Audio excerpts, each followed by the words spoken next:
hand out on your way past. Oh, okay.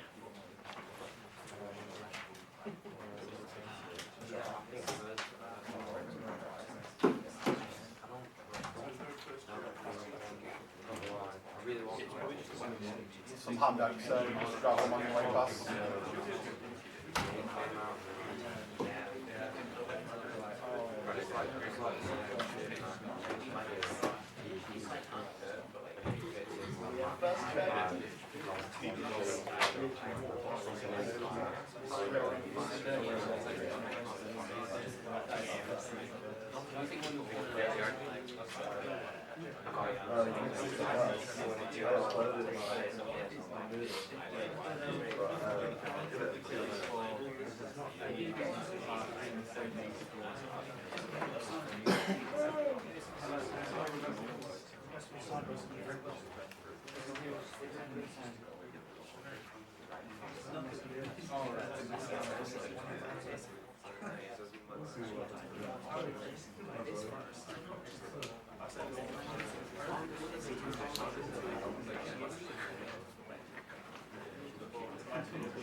Okay, might as well make a start then.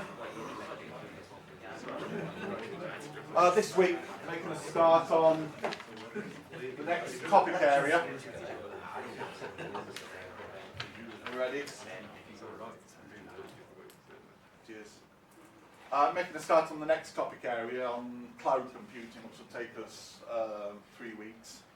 And next week's lab will be central to what you'll need for your assignment. For it, where it'll show you how to set up got platform as a service, set you up with your Google account to be able to run servlets on a cloud server rather than locally on Tomcat, that sort of thing.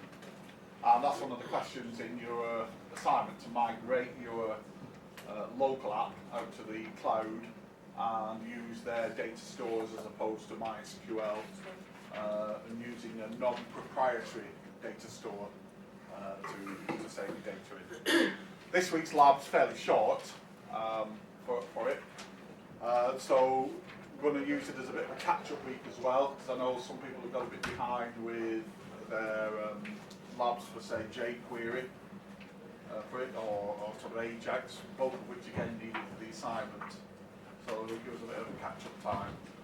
Another thing I will do this week is to email out and put up on Moodle a guide to starting the assignment, a fairly sort of lengthy one, about how you might approach starting on that if you haven't done already.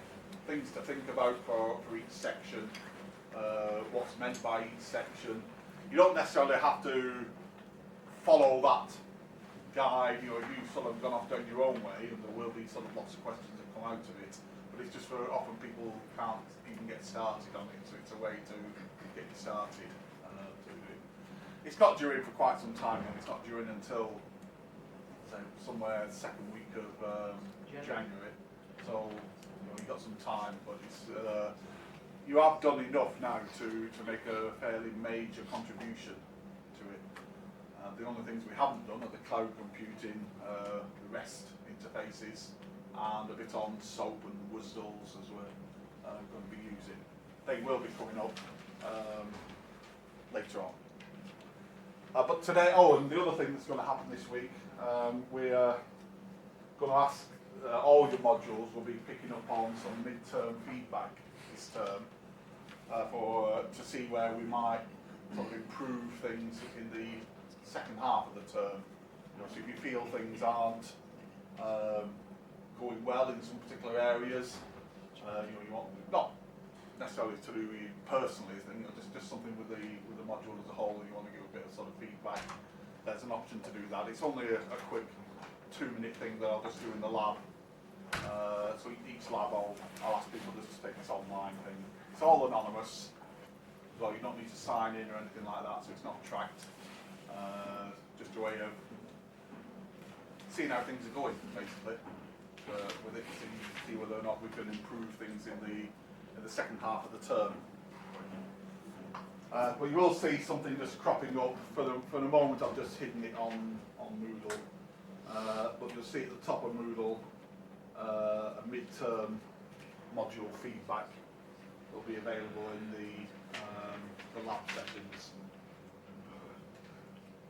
As I say, it's not a log-on thing, and unfortunately that means you can actually submit multiple versions of it, something like that, but that sort of defeats the object. We're trying to just get a bit of feedback on how things are going. Anyway, today we're going to have a look at the sort of general issue of cloud computing. There is a handout just available for the chap who's just come in. We also do a bit of noise too late.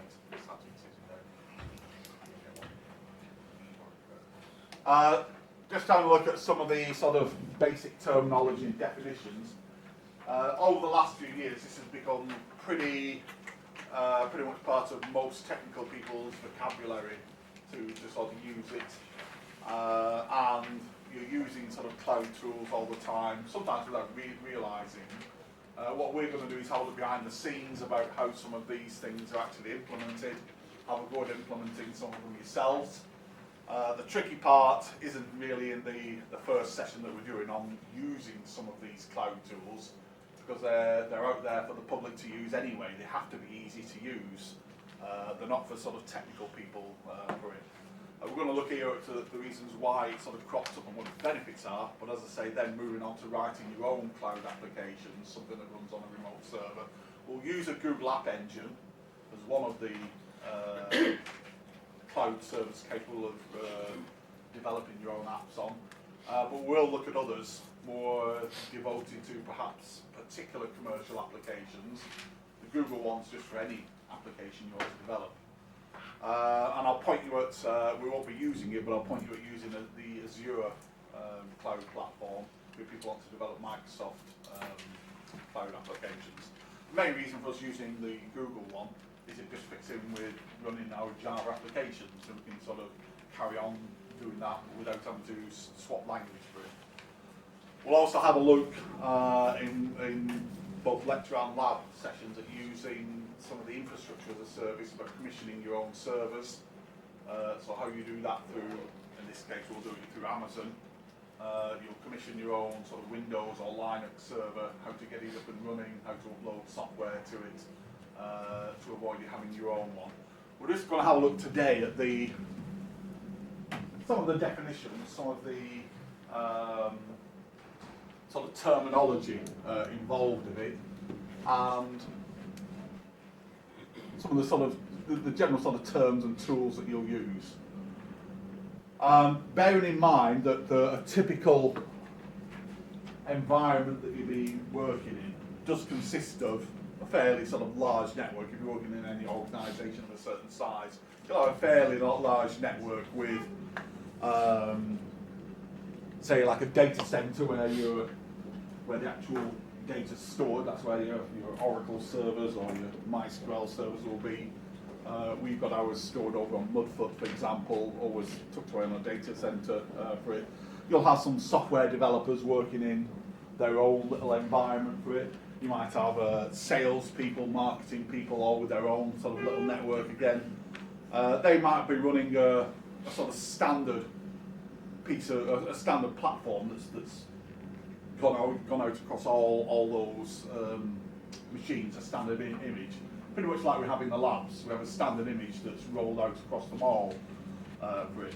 Then you might have a training room with some specialised software in it that changes week by week, external access, that sort of thing. So typical sort of infrastructure there of these application servers, database servers, different networks together, giving people the sort of internet access inside and outside. Desktop tools with host productivity tools that they're running on it. So they've got their Microsoft Office loaded, all the appropriate sort of desktop software that they're working on for it. The problems that's come on this, and some people who've been out on placement may have actually been working in this sort of field. If you get employed as, say, one of the tech